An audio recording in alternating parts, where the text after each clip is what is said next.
Hello viewers, আসসালামু আলাইকুম। তৈরি করেছি প্লেন কেক। খুব সহজভাবে এই কেকটা তৈরি করেছি চুলার মধ্যে।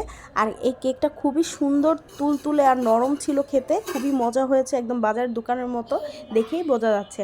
যাদের বাসায় আসলে বিটার মেশিন নেই তারা চাইলে আপনার ব্লেন্ডার দিয়েই এই কেকটা তৈরি করতে পারবেন। দেখুন কেকটা কত সুন্দর হয়েছে।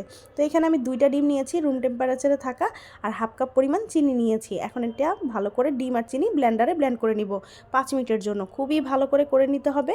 চাইলে এই কাজটা হ্যান্ড উইচ দিয়েও করতে পারবেন। তো এই তো হয়ে গেছে। এখন এখানে আমি 3 টেবিল চামচ পরিমাণ দিয়ে দিচ্ছি সয়াবিন তেল, দিয়ে আবার এটা ব্লেন্ড করে নিব। এখন আরও 5 মিনিটের জন্য এটা ব্লেন্ড করে নিয়েছি। যত ভালো ব্লেন্ড হবে ততই আপনার কেকটা সুন্দর আর সফট হবে। এই তো এর ঘনত্বটা দেখুন কেমন হয়েছে। এখন এখানে আমি একটা লেবুর একটু খোসা নিয়ে নিচ্ছি, এতে করে টেস্টটা খুব ভালো আসে। আসলে ঘরে থাকা উপকরণ দিয়ে আমি এই কেকটা তৈরি করেছি। এখন এখানে মিশ্রণগুলো ঢেলে দিচ্ছি।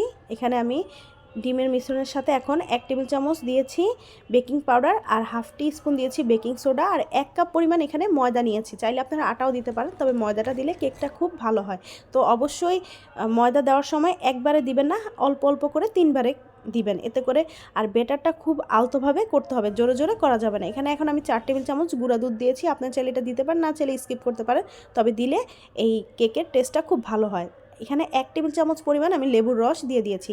যখন এই বেটারটা মনে হবে একটু শক্ত শক্ত, তখন আপনারা 2 টেবিল চামচ পরিমাণ গুঁড়া দুধ একটু পানিতে গুলিয়ে দিয়ে দিতে পারেন। এই তো দেখুন বেটারটা কত সুন্দর হয়েছে। এখন এখানে আমি একটা সসপ্যান নিয়ে নিয়েছি ছোট সাইজের। এখানে আমি একটু তেল দিয়ে দিয়েছি, একটু ছড়িয়ে দিয়েছি। এখন এখানে একটা কাগজ বসিয়ে দিলাম। এখন এই বেটারটা আমি ঢেলে দিচ্ছি। দেখুন এর ঘনত্বটা কেমন হয়েছে। এখন এটা আমি একটু ট্যাপ করে নিব বা ঝাঁকিয়ে নিব। একটু ভালো করে কাঠি বা চামচ দিয়ে একটু ইয়ে করে নেবেন, এতে করে বাতাস ঢুকবে না আর ভিতরে ছিদ্র ছিদ্র হবে না। এখানে আমি কাঠবাদাম দিয়ে দিয়েছি জাস্ট টেস্টের জন্য। এখন এখানে একটা চুলায় আমি আসলে এখানে সিলভারের পাতিল বসিয়ে দিয়েছি, আর 10 মিনিটের জন্য এটা ভালো করে গরম করে নিয়েছি। আমি নিচে আগে কাগজ বিছিয়ে দিয়েছি, তারপর এটা আমি 10 মিনিট গরম করে নিয়েছি। এখন এখানে বসিয়ে দিলাম কেকটা। প্রায় 35 মিনিট থেকে 40 মিনিট পর আমার কেকটা খুব সুন্দরভাবে হয়েছে। অবশ্যই কেকটা আপনারা যাতে তাপ বের না হয় সেভাবেই কেকটা তৈরি করবেন। তাপ বের হয়ে গেলে কিন্তু কেকটা সুন্দর হবে না। এই তো দেখুন আমার কেকটা কত সুন্দর হয়েছে, দেখেই বোঝা যাচ্ছে।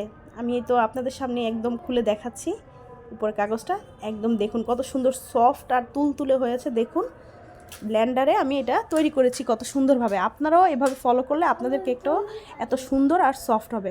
তো আশা করি ভিডিওটি ভালো লাগবে। আর ভিডিওটি যদি ভালো লেগে থাকে তাহলে অবশ্যই লাইক, কমেন্ট এবং শেয়ার করতে ভুলবেন না। যদিও আমি অত ভালো কেক তৈরি করতে পারি না, তবে এই কেকটা আমার হাতে খুব ভালো হয়, তাই আপনাদের সাথে সুন্দর করে কেকটা তৈরি করে দেখালাম। আশা করি ভিডিওটি ভালো লাগে।